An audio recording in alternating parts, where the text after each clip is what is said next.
Assalamualaikum warahmatullahi wabarakatuh. Nama saya Maria Hamidah Qurani akan menjelaskan tentang nafza.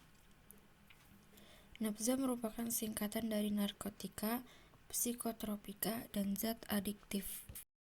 Yang pertama ada narkotika. Narkotika berasal dari bahasa Inggris narcotics yang berarti obat bius. Menurut Undang-Undang Nomor 22 Tahun 1997, narkotika adalah zat atau obat yang berasal dari tanaman ataupun sintesis bahan kimia. Narkotika menyebabkan penurunan atau perubahan kesadaran dan hilangnya rasa, mengurangi sampai menghilangkan rasa nyeri, dan menimbulkan ketergantungan. Narkotika akan mempengaruhi sistem kerja syaraf, sehingga tubuh tidak akan merasakan sakit. Dalam ilmu kedokteran, narkotika digunakan untuk mengurangi rasa sakit dan stres, seperti untuk menghilangkan rasa sakit setelah operasi. Orang yang sudah mengonsumsi narkotika akan merasakan sakit di seluruh tubuhnya jika dia berhenti mengonsumsi narkotika tersebut. Pemakaian narkotika bisa melalui mulut, kulit, atau hidung, tergantung dari jenis narkotika tersebut. Berdasarkan sumber atau bahan dasar pembuatnya, narkotika dibagi menjadi beberapa jenis, yaitu ganja, opium, kokain, dan sedativa hipnotika. Ganja berasal dari tanaman marijuana atau cannabis sativa yang digunakan dalam bentuk padatan kering.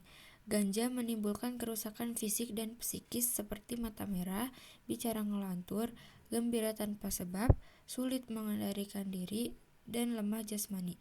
Ganja juga dapat menyebabkan orang menjadi apatis, berperilaku negatif, serta malas berpikir.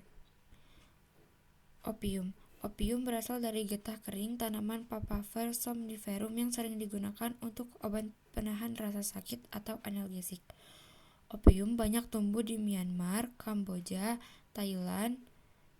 dan Thailand yang dikenal dengan kawasan The Golden Triangle, Cina, dan daerah timur seperti Afghanistan, Iran, dan Pakistan yang dikenal dengan sebutan The Golden Cross-Camp.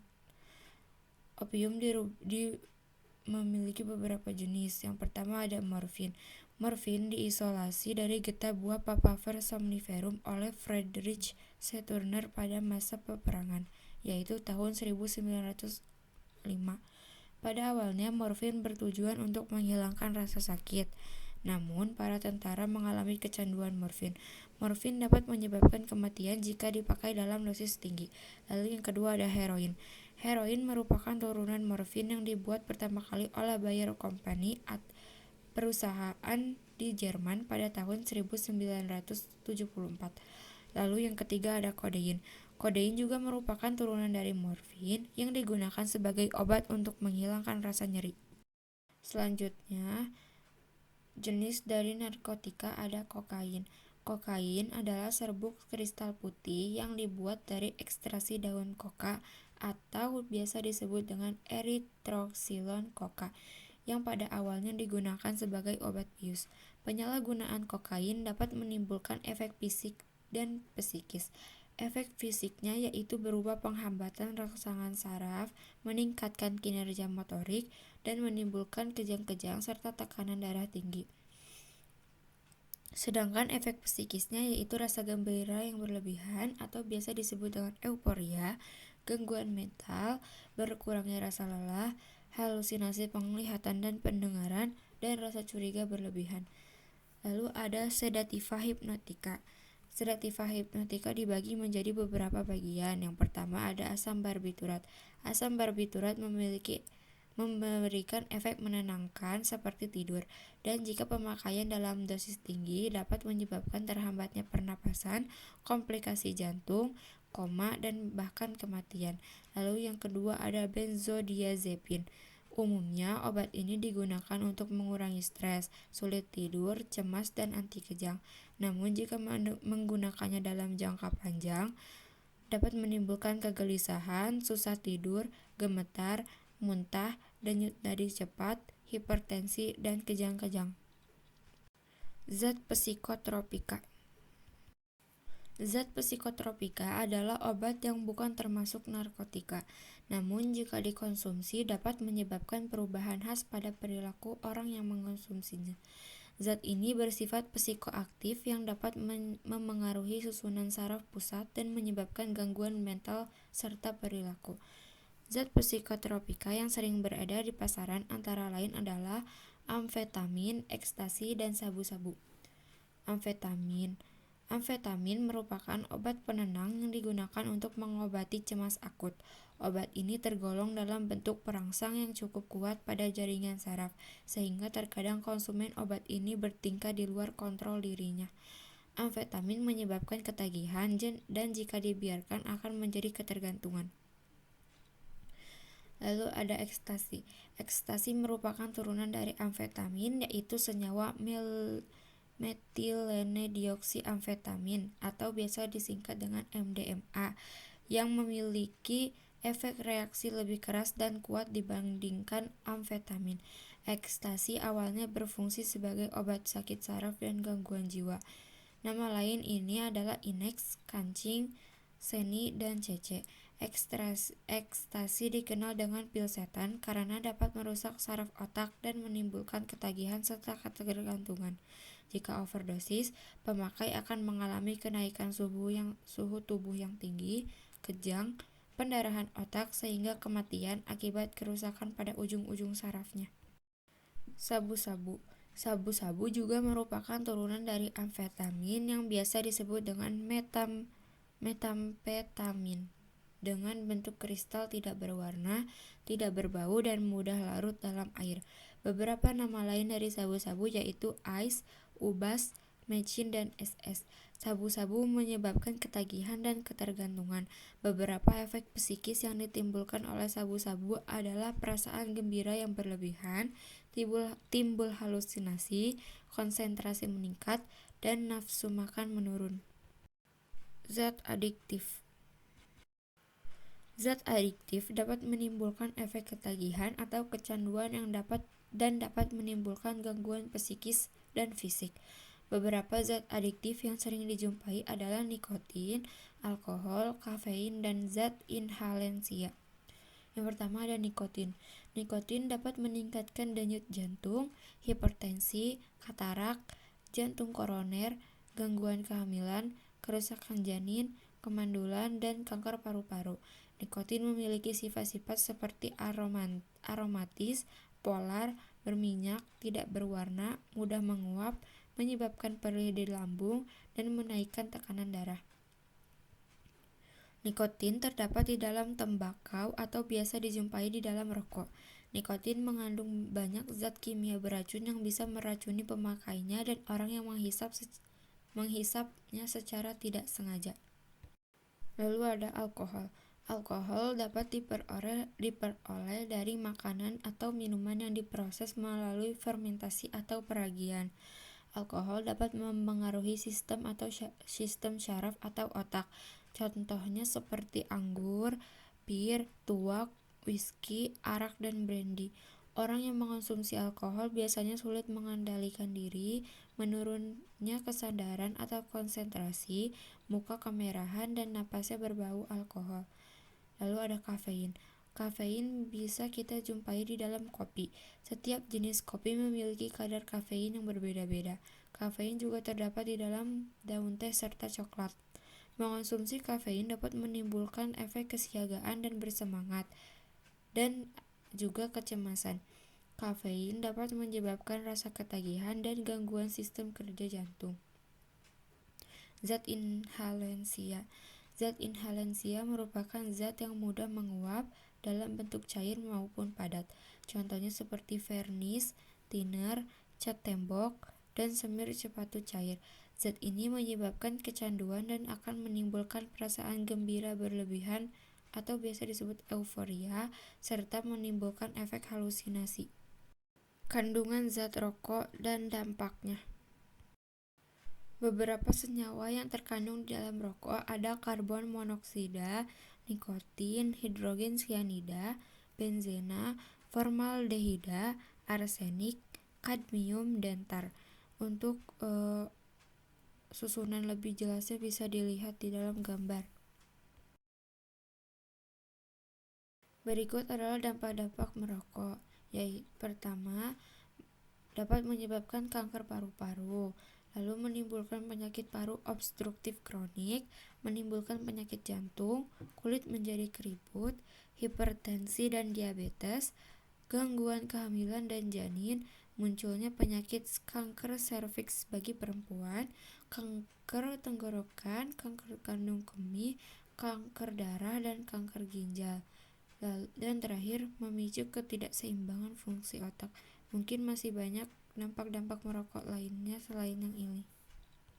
Jenis alkohol berdasarkan kadarnya. Makanan dan minuman dengan kadar alkohol rendah sehingga tidak boleh dikonsumsi, yaitu ada tapai ketan, tapai singkong, dan obat batuk sirup. Sedangkan makanan dan minuman dengan kadar alkohol tinggi sehingga tidak boleh dikonsumsi ada bir, anggur, arak, dan semua jenis wine. Pembagian zat adiktif beserta contoh dan dampaknya. Yang pertama ada stimulan. Stimulan adalah obat yang menginduksi rasa energi dan kewaspadaan.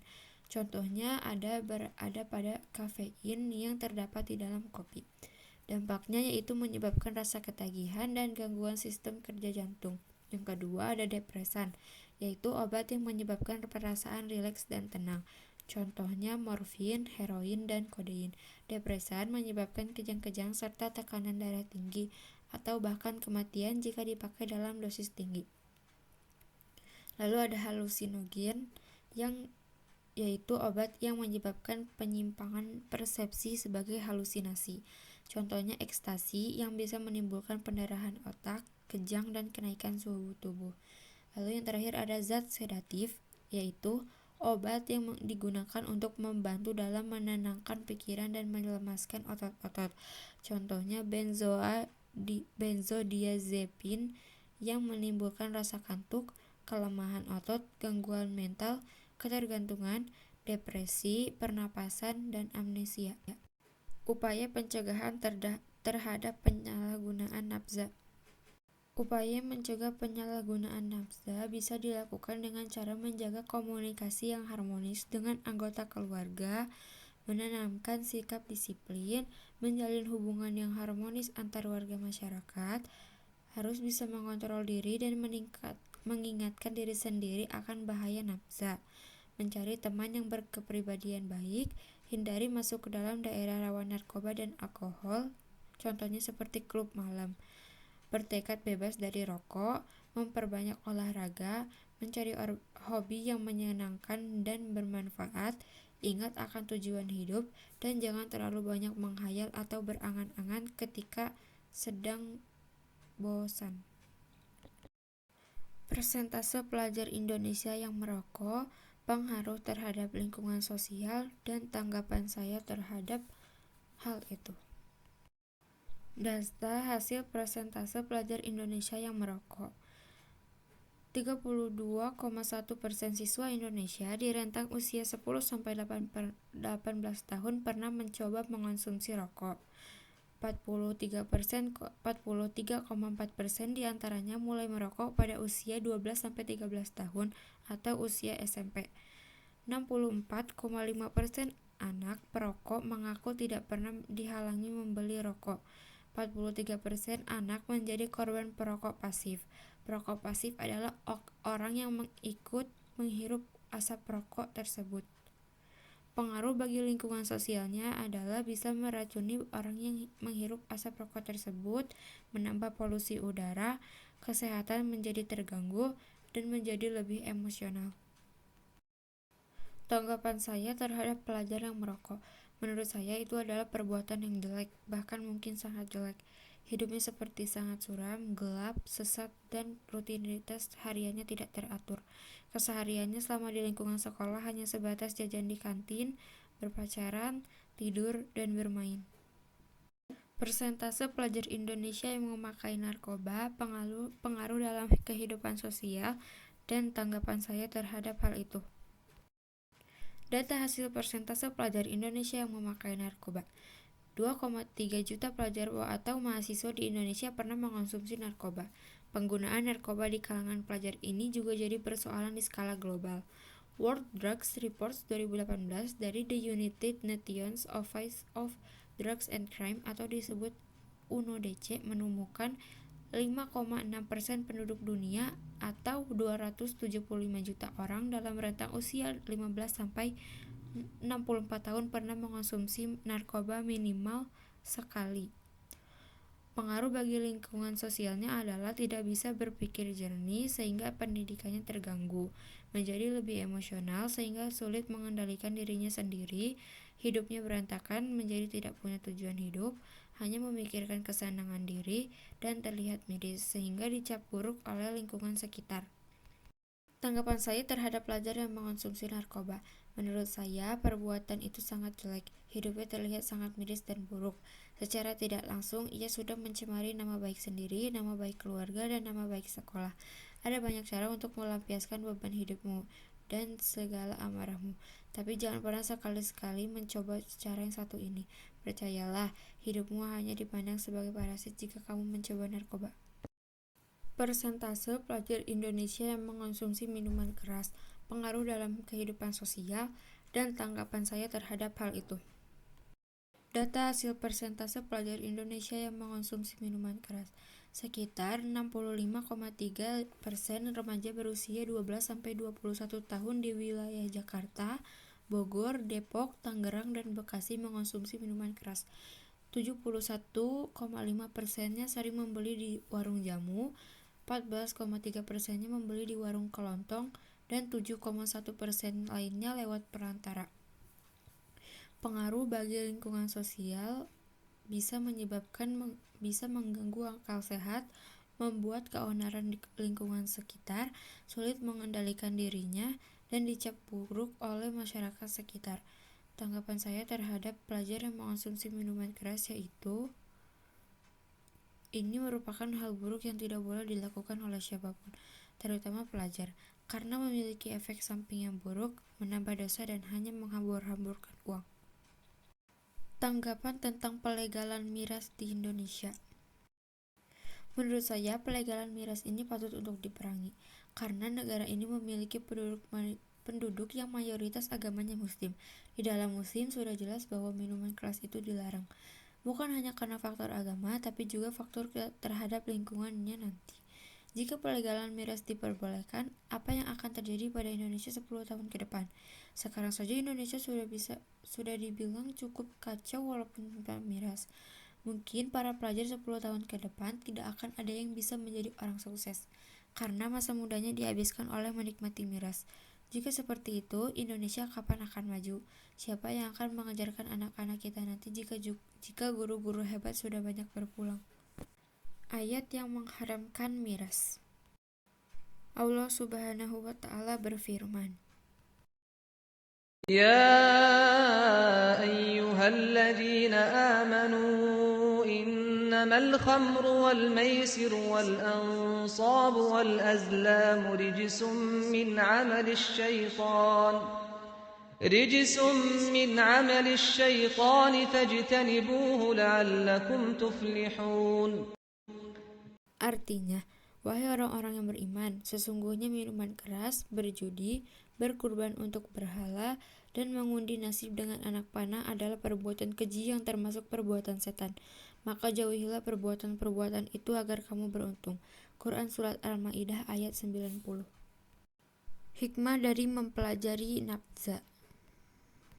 Yang pertama, menjadi tahu betapa bahayanya nafza jika dikonsumsi secara asal dan dalam dosis tinggi.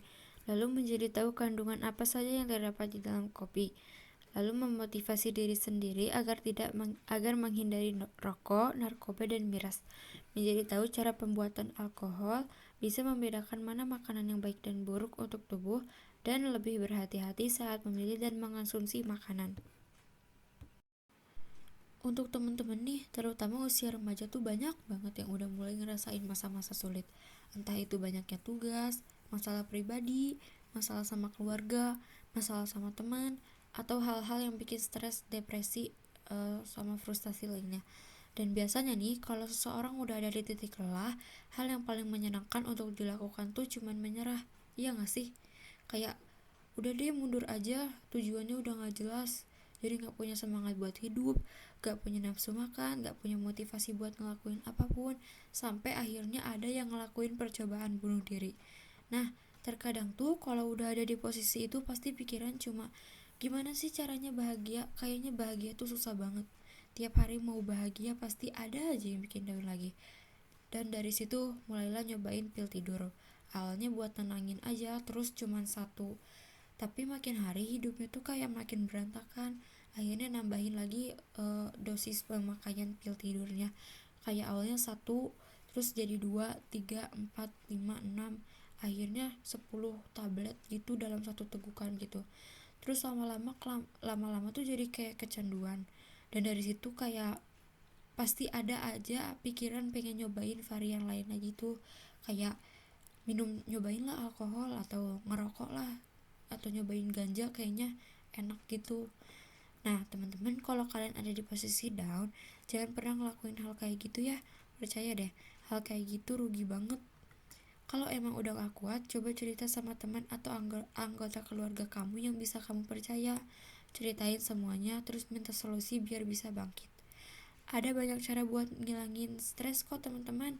Contohnya ngelakuin hobi, tidur, dengerin musik, atau kalau emang udah stres berat, lebih baik nangis aja. Nangis itu bukan berarti lemah kok teman-teman. Nangis itu kayak upaya pembersihan diri setelah bertumpuknya segala macam amarah. Ibarat lantai aja gitu, awalnya bersih, terus setiap hari diinjek-injek sama banyak orang, akhirnya kotor lagi. Terus dari situ kita kita bersihin lagi, jadi kinclong lagi deh. Nah, nangis juga kayak gitu. Terus jangan pernah mikir kalau kamu sendirian di dalam hidup kamu ya. Coba deh lihat sekeliling kamu, perhatiin baik-baik, masih banyak kok orang yang sayang sama kamu. Aku pernah ngutip salah satu quotesnya Nadifa Alyasana, penyiar podcast Rintik Seduh di Spotify.